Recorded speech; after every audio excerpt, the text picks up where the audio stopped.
Bonjour et bienvenue à toutes et à tous.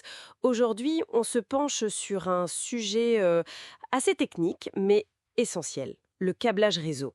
On va explorer un support de cours édité par Adonis Éducation, conçu spécifiquement pour une compétence clé du titre pro technicien réseau IP, c'est intervenir sur le câblage de l'infrastructure locale.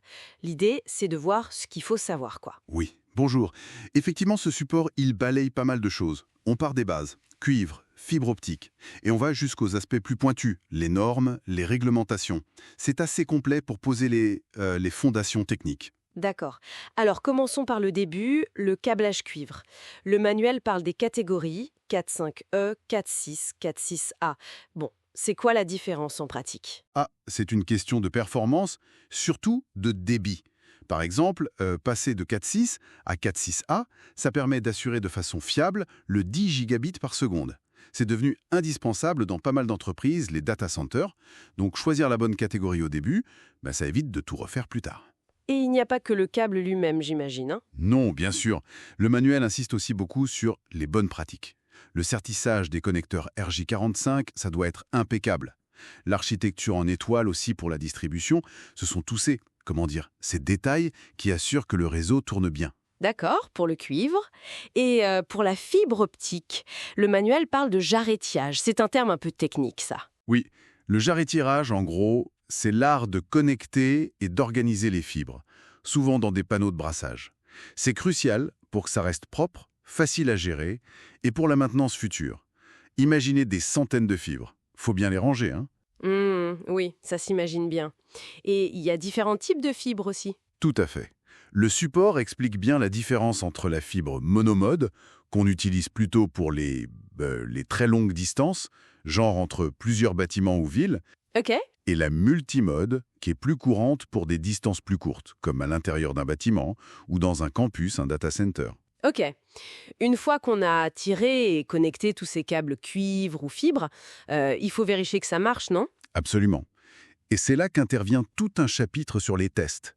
C'est une étape qu'on ne peut pas sauter. Quel genre d'outils on utilise pour ça? Ça dépend.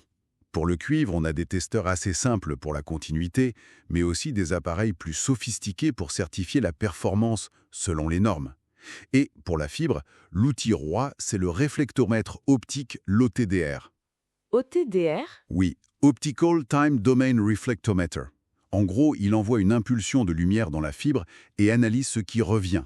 Ça permet de voir très précisément où il y a un problème, une coupure, une mauvaise soudure, et même de mesurer la longueur exacte du lien. C'est bien plus qu'un simple test, ça passe pas. Ah oui, c'est précis. Et ces tests servent aussi à vérifier la conformité aux normes, j'imagine. Le manuel en parle aussi. Exactement. Les normes comme TIA IEA 568 ou ISO IEC 11191, c'est un peu la bible du câbleur. Elles garantissent que les équipements de différents fabricants vont bien fonctionner ensemble, ça c'est l'interopérabilité, et que l'installation tiendra les débits promis. Sans ça, on risque quoi? Des problèmes de connexion, des débits pourris, des pannes, et devoir chercher la cause après coup, ça coûte cher. Donc, respecter les normes, c'est essentiel. Et une fois que tout est installé et testé, il faut penser à la suite. La documentation, c'est important. C'est vital. Il y a un chapitre entier là-dessus. Pensez-y. Étiquetez chaque câble, chaque prise de manière claire et pérenne. Utilisez les bons codes couleurs pour les paires torsadées T568A ou B. C'est un classique. Avoir des plans de câblage à jour. C'est ce qui permet à quelqu'un d'autre, ou à soi-même, 6 mois plus tard, de comprendre l'installation et d'intervenir sans tout casser. Logique. Et la sécurité dans tout ça? On manipule quand même des câbles, parfois près d'installations électriques. Très juste. Le manuel aborde cet aspect, notamment la réglementation française avec la norme NFC 18510 pour les travaux près d'installations électriques. Il faut des habilitations spécifiques et surtout utiliser les équipements de protection individuelle, les EPI. On ne plaisante pas avec le risque électrique. Bien sûr. Le support va plus loin que le câblage Ethernet et fibre classique, il me semble. Oui, il y a un chapitre sur comment étendre un réseau physique existant, mais il ouvre aussi sur les technologies alternatives. Par exemple, le CPL, le courant porteur en ligne, qui fait passer les données par le réseau électrique. Pratique quand on ne peut pas tirer de nouveaux câbles. Ah oui, le Powerline. C'est ça. Il parle aussi des réseaux maillés, le mesh, très à la mode en Wi-Fi, mais ça existe aussi en filaire. Et même une petite ouverture sur le Li-Fi. Le Li-Fi. La communication par la lumière. Exactement. C'est encore assez niche, mais c'est une piste intéressante pour certains environnements très spécifiques, comme les hôpitaux ou les zones sensibles aux ondes radio. Ce qui est bien, c'est que ce n'est pas juste un catalogue de technologies. Le manuel a l'air assez pédagogique. Oui, tout à fait. Il intègre des études de cas concrets, genre comment rénover un vieux réseau cuivre ou comment dépanner une liaison fibre.